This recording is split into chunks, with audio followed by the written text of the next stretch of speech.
There were two things outside my apartment door that morning. A pair of her silver heels. Her phone, face down, screen cracked, buzzing endlessly with someone else's name. And no sign of her. I stood there for a full minute, holding the door open, barefoot, heartbeat in my mouth. She wasn't in the hallway. No knock. No text. Just her shoes and phone, like she evaporated mid-step. That phone. Locked. But the name lighting up over and over? Ben Work. In all caps. I didn't know a Ben. And she never used all caps. I didn't pick it up. I couldn't. My hands were shaking. My mouth was dry. And worst of all, I already knew I wasn't supposed to be surprised. Because 12 hours earlier, she looked me dead in the eye and said, "Don't guilt me into staying in. It's just a party, not a betrayal." A party. That's what she chose. Over dinner with me. Over our Thursday ritual. Over the stupid candle I lit even though I knew it was cheesy. She didn't even blow it out. Just left me with melting wax and a cold plate. She left in a black dress she hadn't worn in a year. I know that because I remember the last time she wore it. Our anniversary. I spilled wine on the sleeve, and she snapped at me so hard I apologized 3 times. But last night, when she walked out the door, she didn't even say goodbye. Now it's morning, and I'm holding her phone, watching the name, Ben, Work, vibrate across the cracked screen like it's mocking me. She hasn't come back.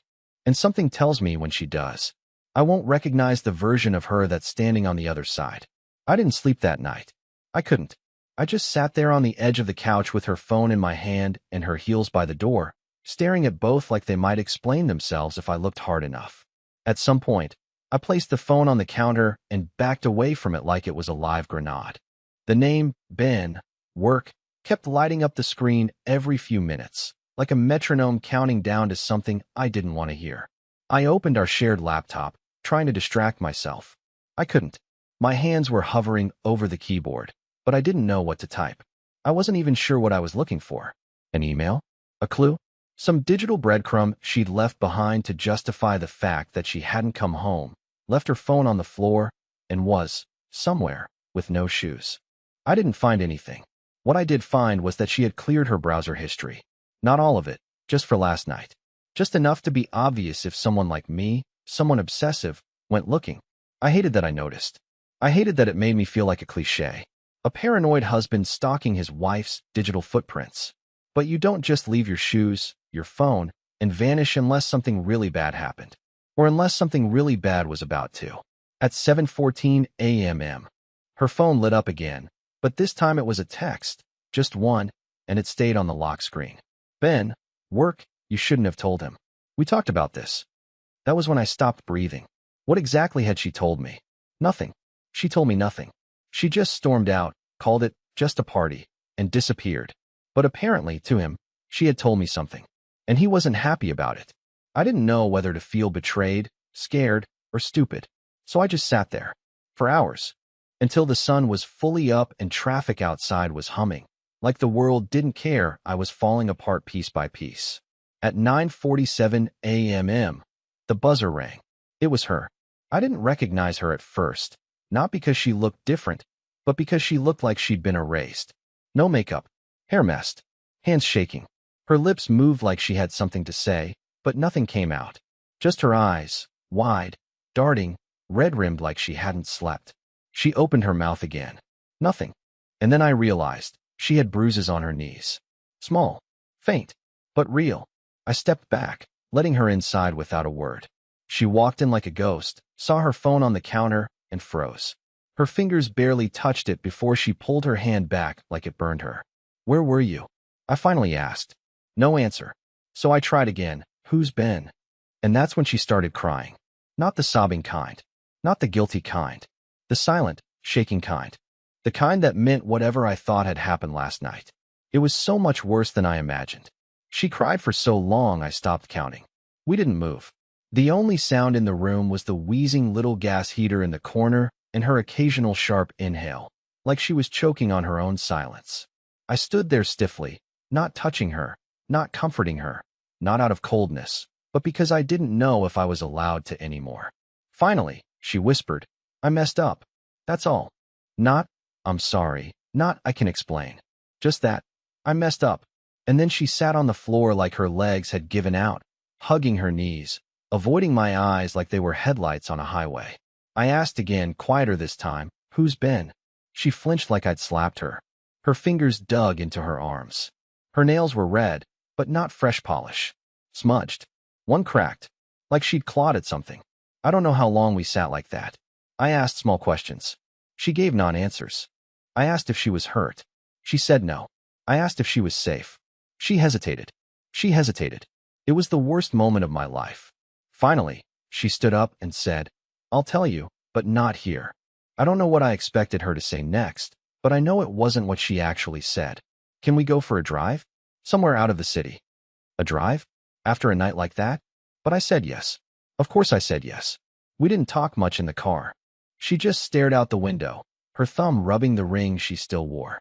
I wanted to rip that ring off her hand, throw it out the window, scream into the steering wheel, but I didn't. I just drove. We ended up at this lake 2 hours north. Somewhere we'd been once, long ago, when things were still good. Back when she used to rest her head on my shoulder in the passenger seat. This time, her body language said she'd rather be anywhere else. Her arms crossed. Her legs turned away from me. But she asked to come here, and I didn't know why. So I waited. She didn't get out of the car. Instead, she finally spoke. "You remember that guy I told you about from work? The one who got promoted and moved offices?" I nodded slowly. "That's Ben." Then she started to shake. "I didn't cheat. I swear. Not in the way you're thinking.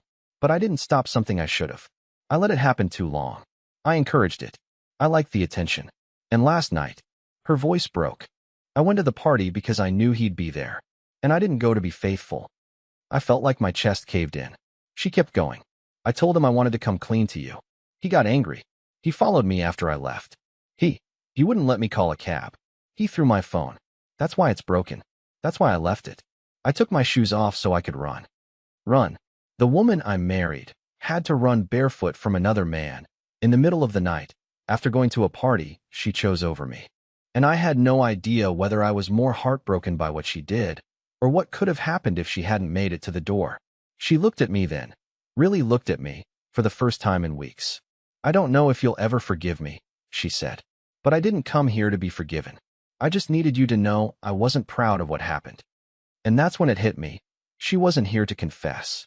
She was here to say goodbye. But she didn't say it. She wanted to. I could feel it in the weight of her silence, the way her eyes darted around the car like she was searching for the emergency exit. Her hands kept reaching for the door handle and then pulling away, like she was afraid once she stepped out, it would all become real. And maybe she was right, because in that moment, I think I would have let her walk. I know how pathetic that sounds. After everything she admitted, any self-respecting man would have driven off and let her figure it out on her own. But I wasn't that man. I wasn't a symbol of strength or boundaries. I was just the guy who used to get butterflies when she wore my hoodie to bed. The guy who thought knowing her coffee order meant I understood her heart. And still, even with all of this crashing down around me, some part of me wanted her to not walk away. She looked out at the lake, gray, still, cold. Her reflection faint in the passenger window. I couldn't help but think how different she looked now than the girl I took pictures of the last time we were here. Back then she wore a messy bun and laughed when the ducks chased her. Now her hair was perfect but limp, her shoulders stiff, her smile long dead. "I wanted you to be angry," she said quietly. "Scream, punch the dashboard, tell me to go to hell. But you just listened." She said it like that made me the villain. "I did scream," I finally said. "In my head. All night. While you were gone." She didn't reply. Instead, she asked, "Do you want to know how far it went?" I didn't. But I nodded, because not knowing was worse. She opened her mouth, then stopped. Her lips trembled, and I saw something shift in her expression, shame folding into panic. Her pupils widened. She started breathing faster. Her eyes locked on something behind me. I turned to look. It was a car. Dark blue sedan. Parked down the hill by the tree line. Empty. Or so I thought. Then I saw it. The flicker of movement. Someone was sitting in the driver's seat. Watching us. She froze. Her whole body stiffened like she'd been tasered. Her hand reached toward the glove box like she was going for something, then stopped mid-motion. "Do you know him?" I asked. She didn't answer. I asked again, sharper this time. "Do you know who that is?" She just whispered, "I didn't think he'd follow me." That was all I needed. I threw the car in reverse and pulled out of the lot so fast gravel sprayed behind us. Her breathing turned shallow. She kept looking over her shoulder, curling in on herself like a kid in trouble. I thought it was over, she whispered. After I ran. I thought he'd be done. My knuckles turned white on the wheel. You said nothing happened, I said. She didn't reply. I turned to her. Mara, did he hurt you? Her silence was the loudest thing I'd ever heard. I didn't know where we were driving. I didn't care. I just needed distance. From him. From her. From the lake. From the truth I could feel tightening around us like a noose. Because I was finally starting to understand something I hadn't wanted to believe. This wasn't just a story of betrayal. It was a story of danger. And whatever had happened that night at the party, it wasn't over yet. We didn't speak for the first hour of the drive back. Mara curled into the passenger seat like she wanted to disappear inside herself.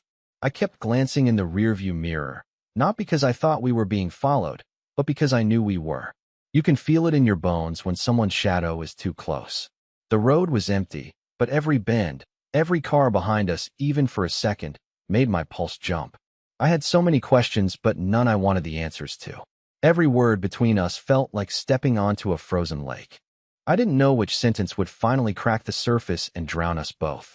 I pulled into a gas station just off the interstate, pretending it was for fuel. I needed to breathe.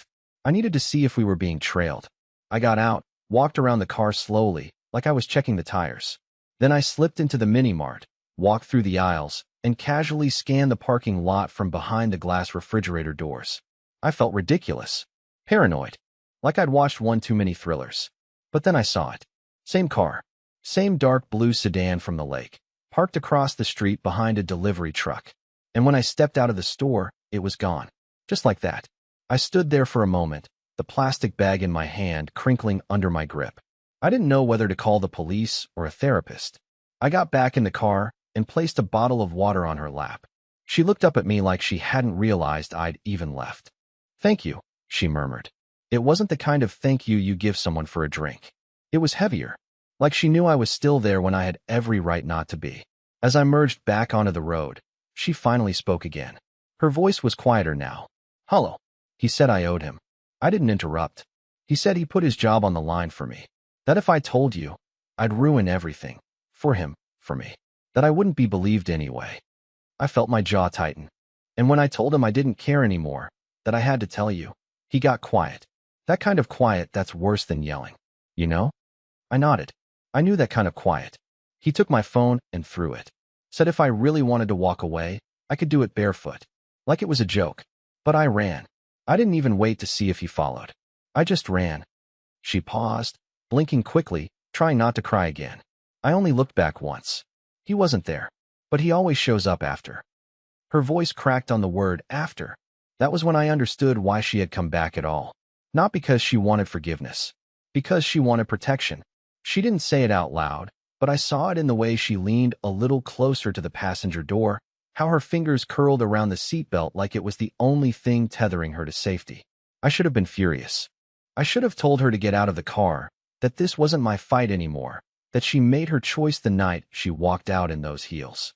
But instead, I just drove. I drove us back to the city. I drove us through the streets that used to feel familiar and now felt like a war zone.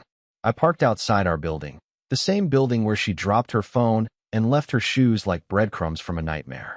She didn't move. Neither did I. And then, as if rehearsed, she whispered, "Can I stay the night?"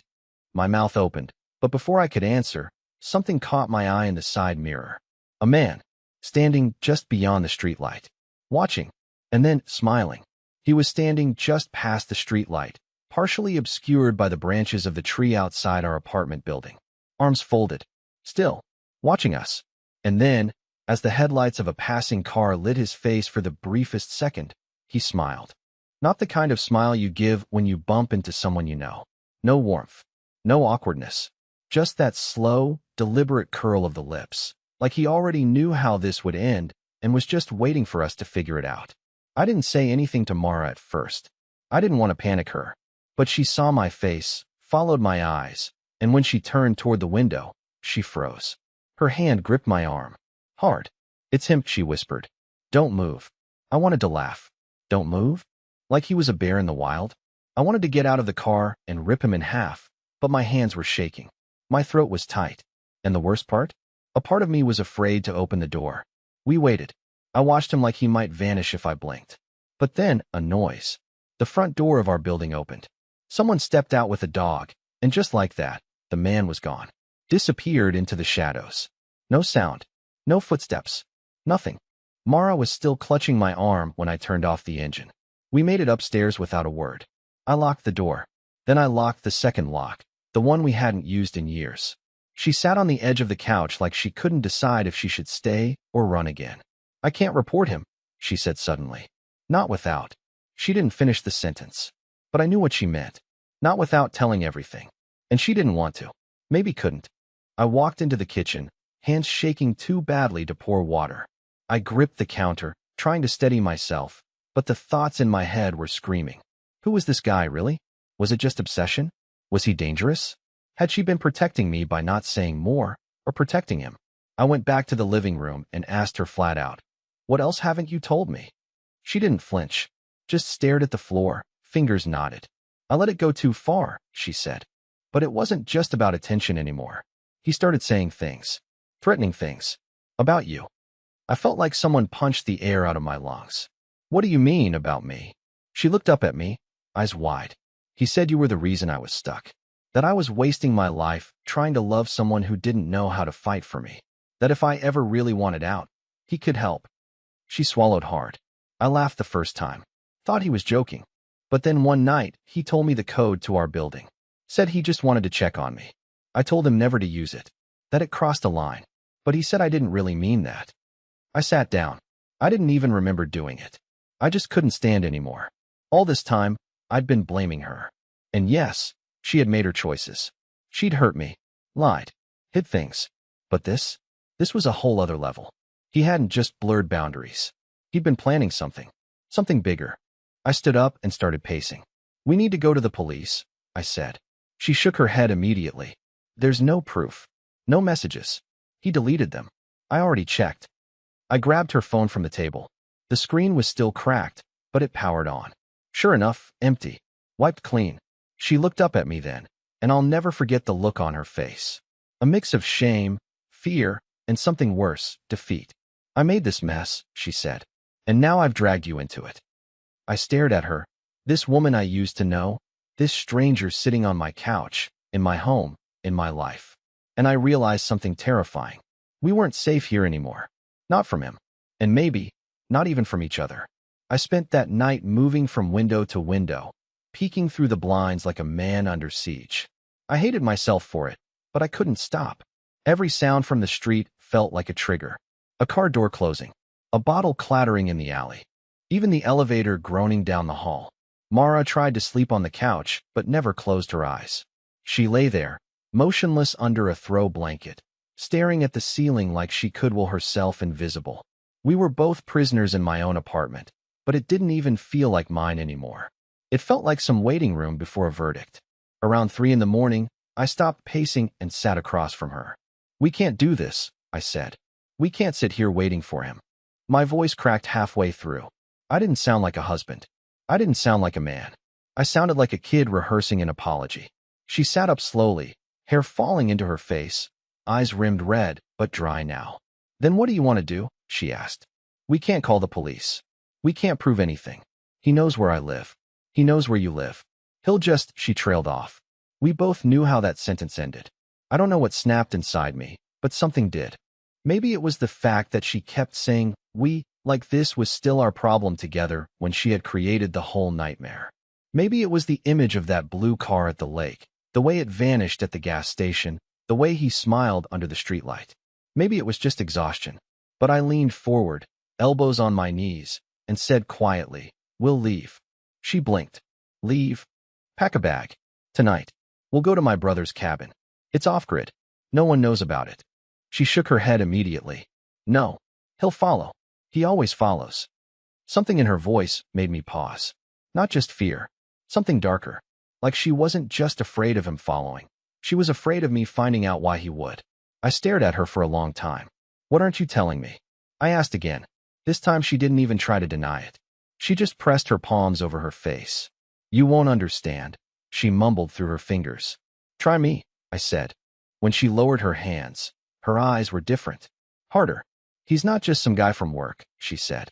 He has money. He has people. He's done this before. Her voice trembled.